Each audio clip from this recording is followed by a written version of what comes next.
नमस्कार दोस्तों, मैं पंडित दीनानाथ चौबे हार्दिक स्वागत करता हूं हमारे YouTube चैनल पर। और आज मैं आपको एक सफल प्रशिक्षण और सफल विधि बताने वाला हूं जो 20 दिन में, केवल आप मात्र 20 दिन का ये प्रयोग करें और इस 20 दिन में आपको तन मन धन से काम करना है, एक लग्न से काम करना है। मैं यकीन दिलाता हूं कि जिस घर में इस विधि को कर लिया जाए, और हमारे जो गार्जियंस हैं उनसे अनुरोध है कि अपने बच्चे और बच्चियों को इसका जो मैं विधि बताने जा रहा हूँ, हर घर में ये उपाय होना चाहिए। अगर हर घर में ये उपाय किया जाए तो कोई भी ऐसा व्यक्ति नहीं है, कोई भी ऐसा बच्चा बच्ची नहीं रहेगा कि शादी ब्याह में उसके विलम्ब होंगे, क्योंकि यह हमारे नियम में होना चाहिए, हमारी प्रवृत्ति में ये होना चाहिए। आज से जरूर यह विधि करें अपने घर में। हर लोग को इस विधि का एक आदत सा डाल लेना पड़ेगा, जिससे यह यकीन मानिए कि यह आजमाया हुआ एक नुस्खा है, आजमाई हुई एक विधि है जो बरसों से चली आ रही परंपरा है। हमारे सनातन धर्म में प्रवृत्ति चलती है, इसको आपको अपने मन में रखना होगा। अगर जो भी अपने मन और विचार से इस कार्य को करेंगे, क्या क्या करना है वह मैं अभी कुछ ही पल में आपको बताने जा रहा हूँ। वो बहुत ही आपको पसंद आएगा और आप इसे करते भी हैं, जाने अनजाने में इसे आप करते भी हैं, लेकिन विधि से नहीं कर पाते, नियम से नहीं कर पाते, इसलिए उसका कोई फल नहीं मिलता है। और यह फल अवश्य आपको मिलेगा। आप इस वीडियो को ध्यान से देखें, शुरू से अंत तक बने रहें, और इस विधि को अगर करेंगे तो करके कोई भी आज तक नाकामयाब नहीं हुआ है और उसको सफलता जरूर मिली है। और जब भी आप ये उपाय करें तो पूरे ध्यान से करें, पूरे तन से करें, पूरे मन से करें कि आपकी कुंडली में अगर कोई पाप ग्रह बैठा है, कोई कुंडली में दोष है, कोई भाव नहीं बन रहा, योग नहीं बन पा रहा है। बहुत सारे गार्जियंस हमसे कॉल करके बोलते हैं कि नहीं बन पा रहा है और योग नहीं बन पा रहा है, तो सफल योग आपका बन के ही रहेगा अगर इस विधि को आप तन मन धन से लग्न से करें तो। क्या विधि है वह विधि मैं अभी थोड़े ही समय में आपको बताने वाला हूँ जी। ग्रहों की स्थिति और कमजोर होने से शादी विवाह में देर होती है। ग्रहों की जो स्थिति है कमजोर हो जाती है, इसके लिए हमें यह उपाय करना है।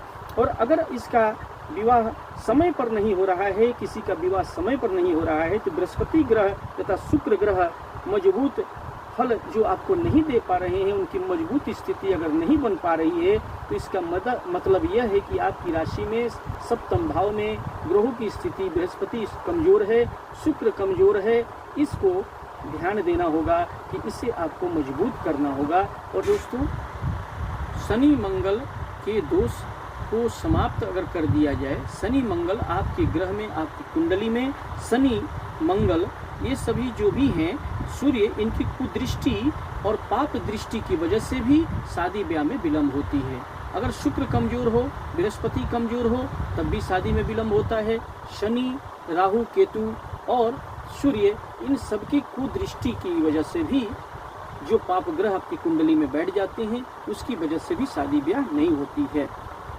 लड़का लड़की दोनों के कुंडली में अगर दोष के भाव आ जाएं, कोई पाप ग्रह बैठ जाएं, सप्तम भाव में अगर बृहस्पति कमजोर है, शुक्र भी कमजोर है, अगर शादी ब्याह इसके चलते भी विलम्ब होती है। शनि के भी प्रभाव से भी काफ़ी जो है दृष्टि में शादी ब्याह कमजोर हो जाती है और योग बनना चालू नहीं होता, और इसके अभाव में वर्षों वर्ष तक योग नहीं बनते। तो इसके लिए क्या करना होगा? जिन बच्चे बच्चियों की शादी नहीं हो रही है, उनको शंकर भगवान के मंदिर में जाना होगा, और जो है मंदिर में जाके दोस्तों शंकर भगवान की पूजा करें, उनका जलाभिषेक करें, उनको बेलपत्र चढ़ाएं, चंदन चढ़ाएं, और उसके साथ साथ आपको करना क्या है, 16 सोमवार का व्रत करें। लड़का लड़की जो भी हैं वो 16 सोमवार के व्रत को करें, और चंदन का टीका जो है पीले रंग का लगाएं। बृहस्पतिवार के दिन जो है आपको शंकर भगवान के मंदिर में जाएं। 16 सोमवार जो करते हैं वो तो सोमवार को आप करें ही, उसके साथ बृहस्पति व्रत करें और चंदन का टीका लगाएं, पीला जो है वस्त्र पहने। और उसके साथ साथ में दोस्तों करना क्या है, बृहस्पति व्रत करना है। केले की जड़ में आपको चना और गुड़ जो है रख करके आपको जल चढ़ाना है केले के जड़ में। केले के जड़ में जल चढ़ाना बृहस्पतिवार के दिन। उस दिन गुरुवार का व्रत करें, कथा सुने, आरती करें और चना और गुड़ जो है यह प्रसाद जो है चढ़ाना है बृहस्पति देव को, गुरुदेव को। और गुरुवार के दिन पूजा करें और चने के जो भी केले का जो गाछ है उसमें गुड़ और चना रख के जल चढ़ाएं। और बृहस्पति देव से अपने सफल योग के लिए आप प्रार्थना करें, तन मन धन से अपनी राशि को बोलकर, और अपने कि हमारे अंदर जो भी दोष है, हमारी कुंडली में जो भी दोष है वह समाप्त हो जाए और सफल योग बनना चालू हो जाए। हे गुरुदेव, और अपने गुरु बृहस्पति से और ओम ब्रिंग बृहस्पति नमः की एक माला अवश्य करें बृहस्पतिवार के दिन। अगर ऐसा करते हैं, 16 सोमवार करते हैं और बृहस्पतिवार को गुरुवार की कथा सुने, और ये सारे जो कार्य हैं विधि अगर नियमित रूप से हर घर में किया जाए, बच्चे बच्चियां करें या उनके माँ बाप भी कर सकते हैं, बच्चे बच्चियां न कर सके तो उनके माँ बाप कर लें। अगर इस उपाय को करेंगे तो उनके बच्चे की कुंडली का जो दोष है सर्वदा वो समाप्त हो जाएगा और हमेशा हमेशा के लिए एक अच्छा योग आ जाएगा। तो जी दोस्तों, और भी उपाय हैं हमारे घर में ये होना चाहिए, जो कि है 6 मुखी रुद्राक्ष। जिन बच्चे बच्चियों की शादी नहीं हो रही है उनके गार्जियंस भी धारण कर सकते हैं और बच्चे बच्चियां भी 6 मुखी रुद्राक्ष धारण करें। उसके साथ साथ आपको सोमवार के दिन किसी जरूरतमंद, कोई गरीब व्यक्ति हो, कोई साधु हो, कोई संत हो या कोई पंडित हो, उनको आप 1.25 किलो दूध और उसके साथ 200 ग्राम या 300 ग्राम जो भी है चने का दाल का दान करें। नियमित रूप से सोमवार को जरूरतमंद को 1.25 किलो यानी 1.25 किलो दूध का दान करें और उसके साथ साथ 200 ग्राम दाल का दान करें। अन्न का दान करें और अन्न का दान दें, जरूरतमंद को भोजन कराएं। और इन वस्तुओं का दान करने से भी आपके ग्रह कटित होते हैं और आपकी कुंडली में जो भी जरूरतमंद को वस्त्र दान करें, उनको भोजन कराएं। और ऐसा करने से उनकी कुंडली में जो पाप ग्रह हैं वो हट जाते हैं और दान पुण्य करने से, धर्म करने से उनके कुंडली में कैसा भी पाप ग्रह बैठा है वो हट जाता है और हमेशा हमेशा के लिए उनका योग, शादी का योग बनना चालू हो जाता है।